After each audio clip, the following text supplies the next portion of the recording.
Hello, నేను Visweswara Rao.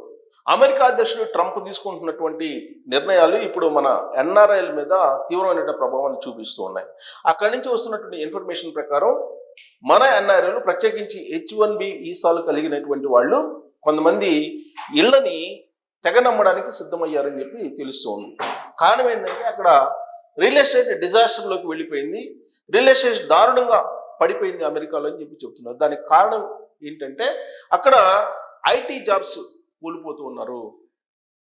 Information technology సంబంధించినటువంటి jobs కోల్పోతున్నటువంటి పరిస్థితి, ఐటీ రంగం కుప్పగూలినటువంటి సిచ్యువేషన్లో రియల్ ఎస్టేట్ రంగం కూడా అక్కడ డిజాస్టర్లోకి వెళ్ళిపోయింది అనేది ఒక ఇన్ఫర్మేషన్, అక్కడి నుంచి వస్తున్నటువంటి ఇన్ఫర్మేషన్. పైగా ఈ మధ్యకాలంలో ట్రంప్ ఇచ్చినటువంటి ఆదేశాలు అక్కడ ఉండేటువంటి మల్టీనేషనల్ కంపెనీలకి ఇండియన్స్కి ఎవరికి జాబ్స్ ఇవ్వద్దు అని చెప్పి ఒక ఆదేశాలు జారీ చేశారు. దాంతో ఇంటెల్ 25,000 మందిని తీసేస్తే, మైక్రోసాఫ్ట్ ఇప్పుడు తాజాగా 15,000 మందిని తీసేస్తూ ఉంటే, అక్కడ ఉన్నటువంటి అమెరికాలో ఉన్నటువంటి కార్పొరేట్ కంపెనీలు కొన్ని వేల మందిని తొలగిస్తూ ఉన్నాయి. వన్స్ జాబ్ లేకపోతే కనుక H1B వీసా ఉన్నప్పటికీ వాళ్ళు దేశాన్ని విడిచిపెట్టి రావాల్సి ఉంటుంది, ఆ టెన్యూర్లో జాబ్ కనుక సంపాదించుకోలేకపోతే. ఇలాంటి సిచ్యువేషన్లో మన ఎన్ఆర్ఐలు ప్రత్యేకించి H1B వీసా ఉన్నటువంటి వాళ్ళు ముందు జాగ్రత్త చర్యల్లో భాగంగా అమెరికాలో హౌసెస్ కొనుగోలు చేసుకున్నారు. వాళ్ళ ఆర్థిక పరిస్థితి బాగున్నప్పుడు ఒక హౌస్ని ఉండడానికి, మరొక హౌస్ని రెంట్ పర్పస్ మీద కొనుగోలు చేశారు. ఈ రెంట్ తోటి అమెరికాలో బతకొచ్చు అనేటువంటి ఒక ప్లాన్ తోటి 2-3 ఇళ్లని వాళ్ళ ఆర్థిక పరిస్థితిని బేస్ చేసుకొని కొనుగోలు చేసుకున్నారు. గత 3-4 సంవత్సరాల నుంచి రియల్ ఎస్టేట్ అమెరికాలో బూమ్గా ఉండడానికి కారణం అదే అని చెప్పి చెప్తూ ఉంటారు అక్కడ ఉండేటువంటి రియల్ ఎస్టేట్ నిపుణులు. అయితే ఇప్పుడు మారినటువంటి ఇమ్మిగ్రేషన్ చట్టాల నేపథ్యంలో H1B వీసాలో ఉన్నటువంటి వాళ్ళు ఇల్లు కొనుగోలు చేయడానికి కూడా భయపడుతున్నారు. కారణం ఏ సమయంలో అమెరికాని వీడి వెళ్లాల్సి వస్తుందో అనేటువంటి ఆందోళన ఉంది. పైగా ట్రంప్ ఏం చెప్తున్నారు, గ్రీన్ కార్డు ఉన్నప్పటికీ కూడా మీరు శాశ్వత పౌరులు కాదు, కేవలం శాశ్వత నివాసులు మాత్రమే గ్రీన్ కార్డు హోల్డర్స్, శాశ్వత పౌరులు అయితే కారు అంటున్నారు. H1B వీసాదారులను అయితే అసలు అమెరికాతో సంబంధం లేనటువంటి వాళ్ళుగా చూస్తున్నారు ఆయన. సో వన్స్ జాబ్ కోల్పోయినటువంటి వాళ్ళు అమెరికాని వీడి రావాల్సిన పరిస్థితి ఏర్పడుతుంది. అందుకే ముందు జాగ్రత్త చర్యగా అక్కడ కొనుగోలు చేసినటువంటి హౌసెస్ని వేలం వేయడానికి సిద్ధపడుతున్నారు.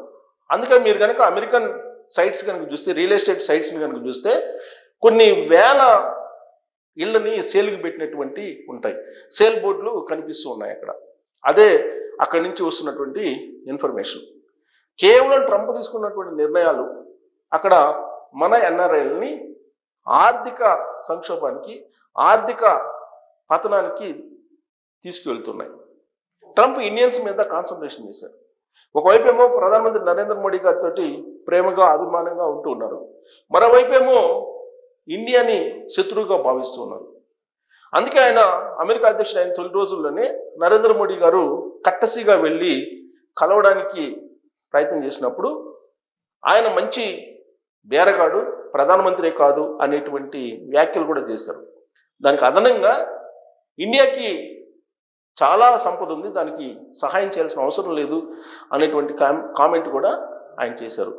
ఆ రోజునే ఇండియా మీద, ఆయన మీద ఎలాంటి అభిప్రాయం ఉంది ఆయనకి అనేది తెలుస్తుంది.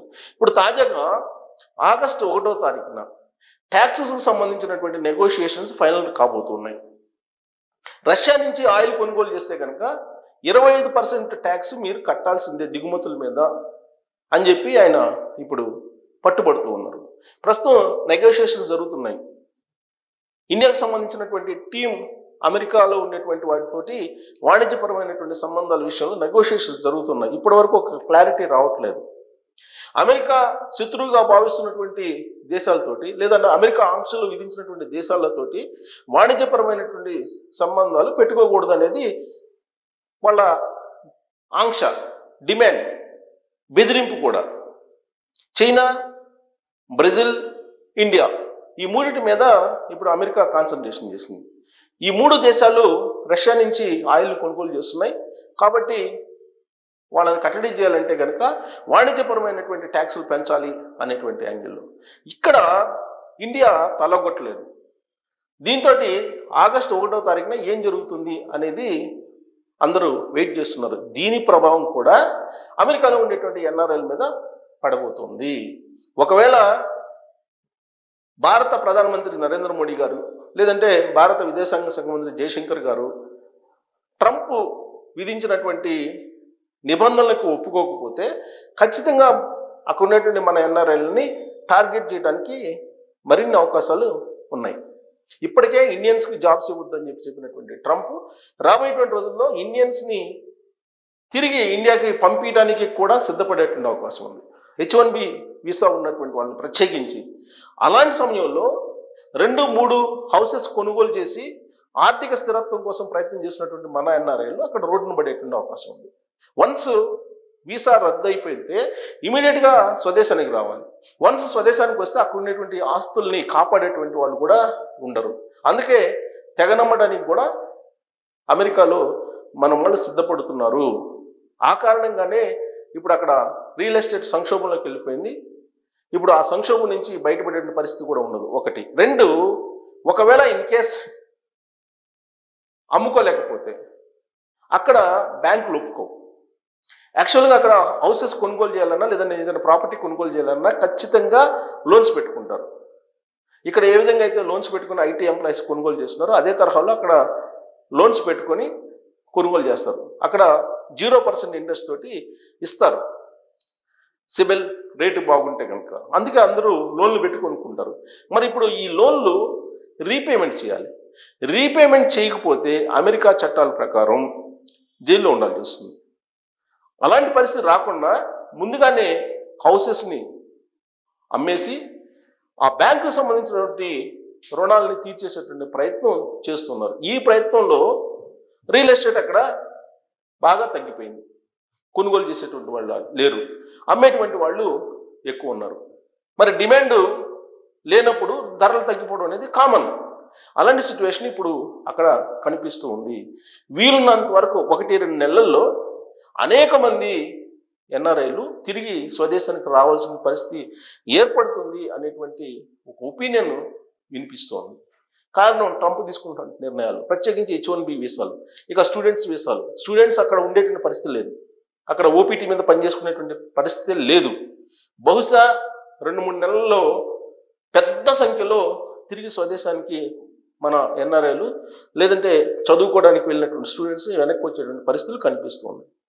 దాదాపుగా 13 లక్షల మంది అక్కడ ఇల్లీగల్ ఇమిగ్రెంట్స్ ఉన్నారని చెప్పి అనఫిషియల్గా అమెరికా అంచనా వేస్తుంది. సో వాళ్ళందరినీ తిరిగి పంపించాలని ప్రయత్నం చేస్తున్నారు ట్రంప్. అందుకే హోమ్లాండ్ సెక్యూరిటీ కానీ నేషనల్ సెక్యూరిటీ కానీ ఎక్కడ దొరికితే అక్కడ వీసాలను చెక్ చేసేసి వాళ్ళు తిరిగి పంపిస్తున్నారు. సోషల్ మీడియా అకౌంట్లో ట్రంప్కి కానీ అమెరికాకి కానీ వ్యతిరేకంగా పోస్టులు ఉన్నా కానీ ఇమీడియట్గా వీసాను రద్దు చేసి అమెరికా నుంచి పంపిస్తున్నటువంటి పరిస్థితి. అంటే ఏ సమయంలో ఏం జరుగుతుందో తెలియనటువంటి అనిశ్చితి అక్కడ ఉంది. అందుకే ముందు జాగ్రత్త చర్యగా అక్కడ ఉన్నటువంటి హౌసెస్ని ప్రాపర్టీస్ని క్లోజ్ చేసేసి అమ్మేసి తిరిగి సేఫ్ సైడ్గా స్వదేశానికి రావాలి అనేది అక్కడ ఉన్నటువంటి ఎన్ఆర్ఐలు ఎక్కువ మంది ప్రయత్నం చేస్తున్నారు. అందుకే అక్కడ డిజాస్టర్లో ఉంది రియల్ ఎస్టేట్ అమెరికాలో అనేటువంటిది ఇన్ఫర్మేషన్ వస్తూ ఉంది. మరి అంత భయంకరమైన పరిస్థితుల్లో అమెరికాలో ఉంటే దాని ప్రభావం ఇండియా మీద త్వరలోనే పడేటువంటి అవకాశం ఉందని చెప్పి ఆర్థికవేత్తలు, ఐటీ రంగ నిపుణులు చెప్తూ ఉన్నారు. ఇప్పటికే లే ఆఫ్స్ పెరిగిపోయినాయి, ఐటీ రంగంలో ఉద్యోగాలు పోతూ ఉన్నాయి.